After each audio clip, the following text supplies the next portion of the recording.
Alrighty, hi everyone. We're going to be talking about some of the effects that alcohol can have and what influences how alcohol impacts us and what influences our blood alcohol content. Um, so I think it's first important to understand that blood alcohol content is an objective measure of how much alcohol is in our blood by volume, and as it gets higher, we get more drunk. However, people are going to feel very differently based on a lot of different factors. Some people at like a 0.13 might feel pretty intoxicated, and some people might not feel that much at all. So we're going to talk a little bit about what those factors are. Alcohol also tends to impact different people differently.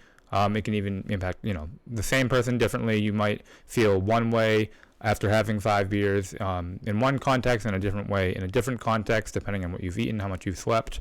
So we're going to kind of just differentiate between the objective measure and then how alcohol makes you feel. So let's first talk about factors that influence how you feel while drinking.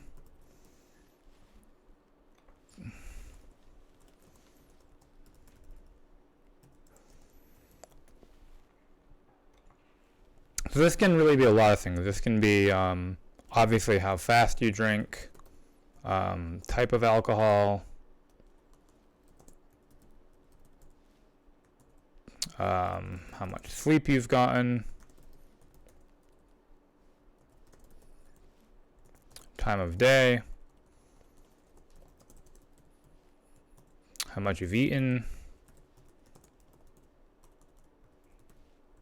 what you've eaten, medical conditions can definitely influence how alcohol acts in your body. If you have any like pain associated with it, or if it makes you more tired, depending on how you process it. State/mood. Sometimes if you drink, it can make you sad if you were sad before, or if you're stressed. It can alleviate stress, or sometimes it can just kind of, make you angry. Who you're around, the environment that you're in. It's going to feel different drinking by yourself, watching TV versus drinking and being at a club, right? I mean, even like temperature. It's different drinking on a hot day than a cold day. So, I mean, a lot of different things are going to impact how alcohol makes you feel. Like what mood you're going to have after you drink it, how you're going to feel physically. You can add hydration to that. So I think it's important to think about the context that you're drinking in when you notice how you feel after you're drinking, and trying to drink in environments and that are going to be most conducive to getting to the state you want to be. And obviously, certain times it's not going to be a good idea to drink, depending on a lot of different factors, when you have to get up, how much you've slept, maybe who you're around, depending on how much you're drinking. So. Alright, so keeping that in mind, let's talk about kind of objectively what levels we get to, or blood alcohol level. So, blood alcohol content is kind of an objective measure of how much alcohol is in our system, not a subjective measure. And the legal limit, at least in the United States, is 0.8. So technically, if you're driving at an 0.8 or higher, you are operating under the influence. If you're under 21, it's just 0.2. So what does that mean? How do we get to an 0.8? Well, that's going to depend largely on weight is the biggest factor, and then your biological sex will have some impact on that.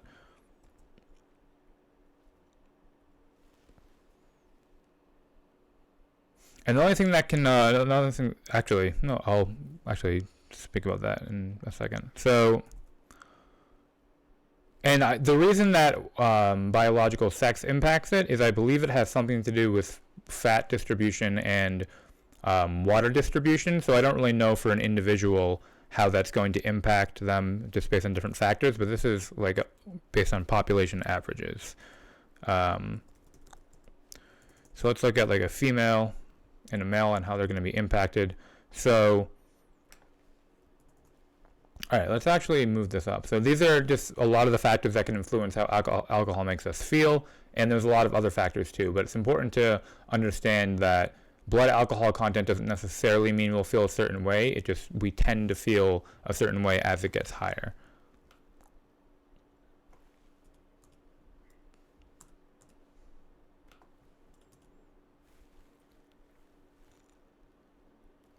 Okay, so we're going to look at the metric of one drink, how much that affects people. So one drink is equal to 12 fluid ounces, or a can, most cans of 5% beer. So that's like a Budweiser's 5%. Light beers tend to be like, I think Bud Light's like 4.2%. So just, I guess you could say a standard beer. So that's equivalent to one drink. 5 fluid ounces of wine,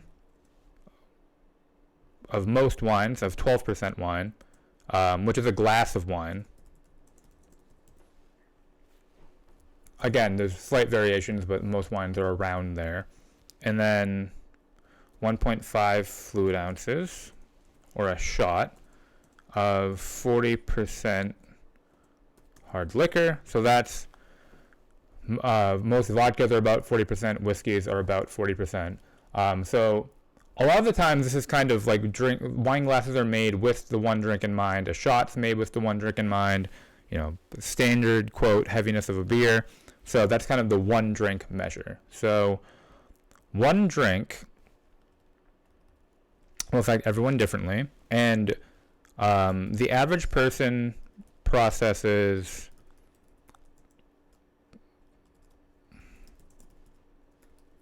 about 0.015 per hour. So when I've tested myself on a breathalyzer, I do about 0.017. So that seems to be pretty accurate for that measure I've heard. I know my metabolism tends to be a little bit fast too, so that seems to be an accurate measure, or accurate standard.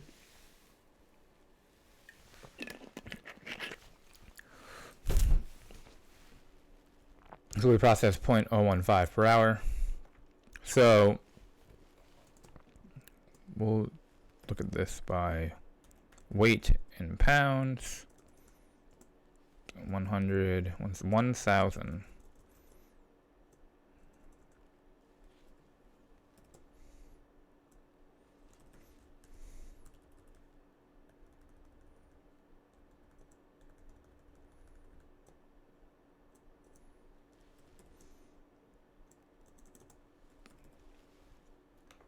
Alright, so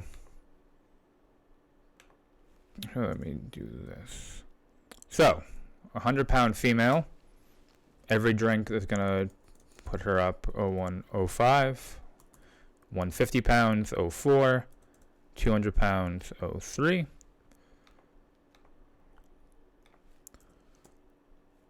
100-pound male,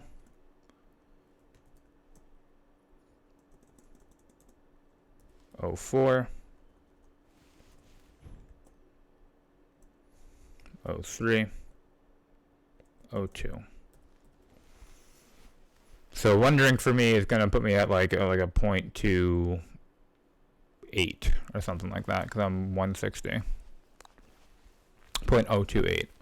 So one drink, so a shot, a glass of wine or a beer, will move blood alcohol up this much.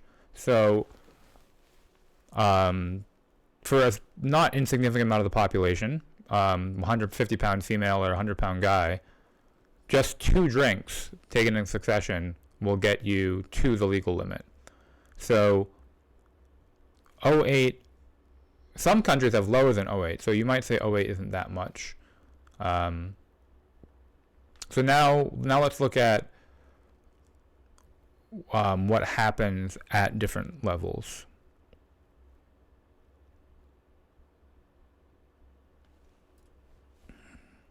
And again, this is going to be rough, and it's going to depend a little bit on the person.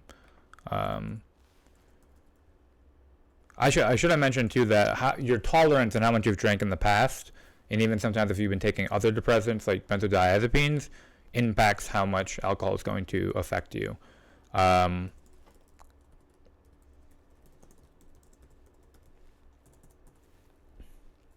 it's starting off in like 02 to like around 05. You're gonna have if you're a heavy drinker, you're probably not going to notice that, but if you're not, you're probably going to start feeling some relaxation. You might feel a little bit lightheaded. Might be like slight reduction in inhibition. You might feel like a little warmth.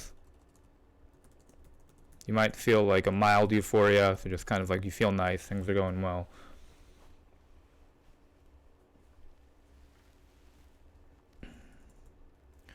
When you get into the 06 to like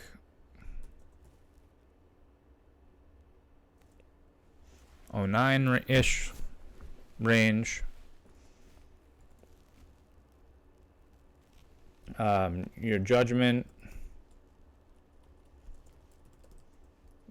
starts becoming impaired.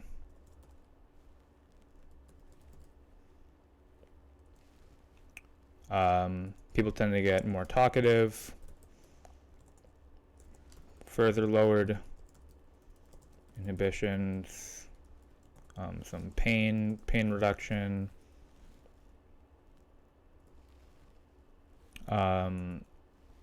reaction time begins slowing, like more noticeably.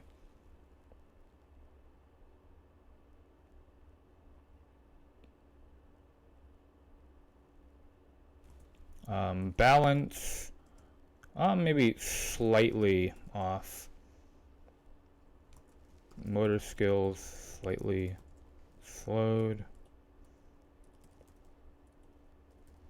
I feel like this is like when the range for some people of you know, of you might say a decent buzz.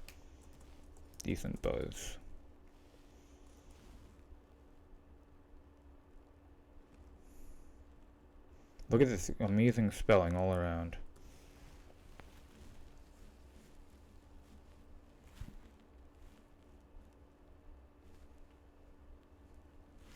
Probably a lot of times you have increased confidence.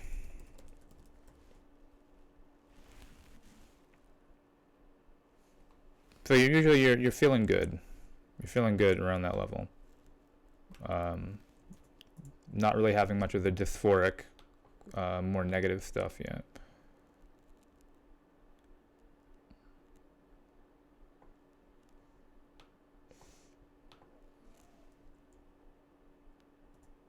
And then when you're getting up to like 0.1 to 0.13,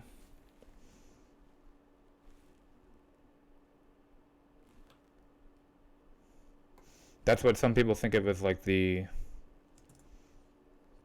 kind of the higher end of where it's euphoric. Where it continues to be euphoric. So that's like marked motor skill impairment, more impulsive decision making, maybe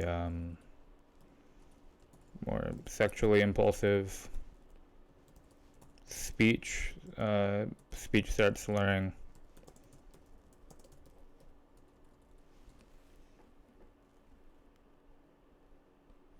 There's probably some euphoria still. Coordination starts going more.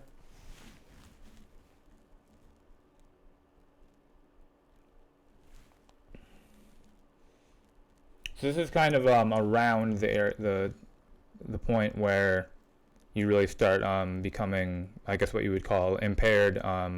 Judgment starts going is when you start getting higher than that. So at some of like the higher levels, let's say 1.4 to around 1.8.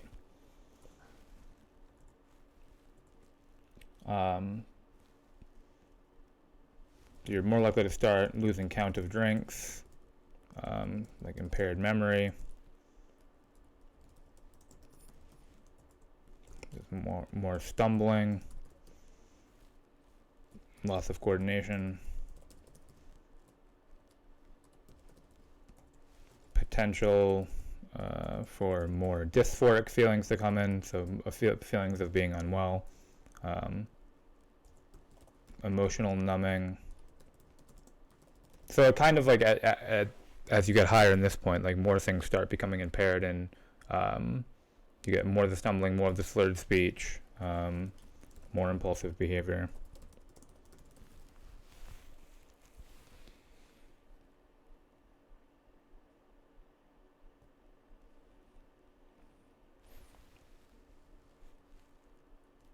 Impaired balance, some more stumbling.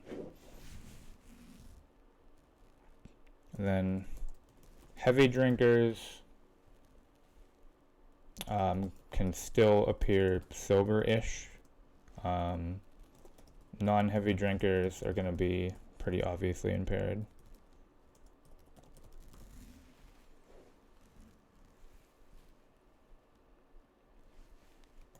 When you start getting into the 2,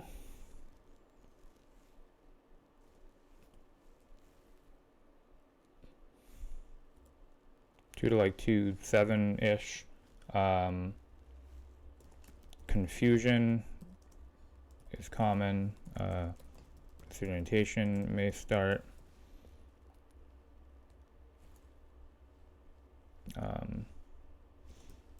Indifference slash pain reduction. So if you have ever seen someone like get cut or something when they're that drunk, you're like, oh, whatever. So it's kind of the indifference towards that. The pain reduction is very significant. Nausea is common slash vomiting. How do you spell nausea? That is not spelled right.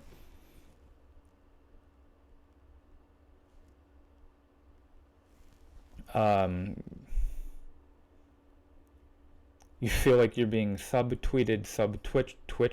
Would that be subtwitch or subtwitched?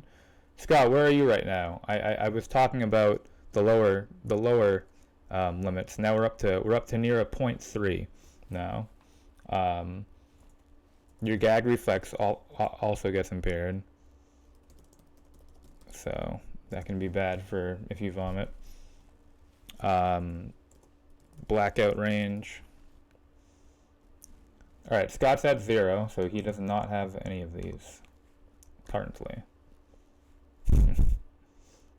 How we doing, Scott? I'm going through the upper realms of BAC, and then I'm gonna get a sub 18 tonight. All right, 0.3, 0.4 can be more of a danger zone. So emotions, very numb. Emotinos, motor function, quite bad. Stumbling, potentially passing out.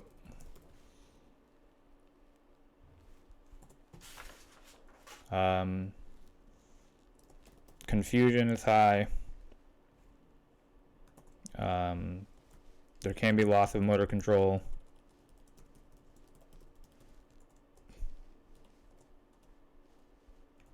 Seeing double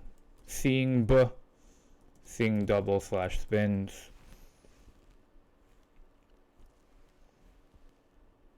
Today is Monday. It doesn't feel like a Monday because I didn't work today. So then like 0.4 plus is when you see medical, generally medical intervention may be required. You're almost certainly vomiting.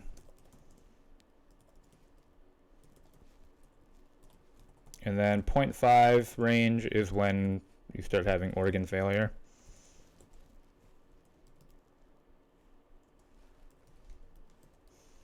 Who is time?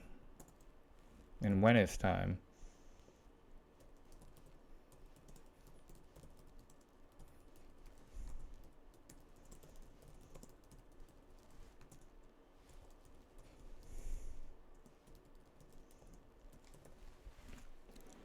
So yeah, drinking alcohol starts off fun. At higher levels can get kind of weird and dangerous. And I'm sure that most of us have had fallen quite a range of that spectrum. But I think with alcohol and really any substance, obviously the amount is going to play a huge role in where you fall in the impact it has. Some things can be very dangerous at high levels. Some things aren't dangerous, but it's not going to be, you're not going to have the pleasantness and coherentness that you might be shooting for.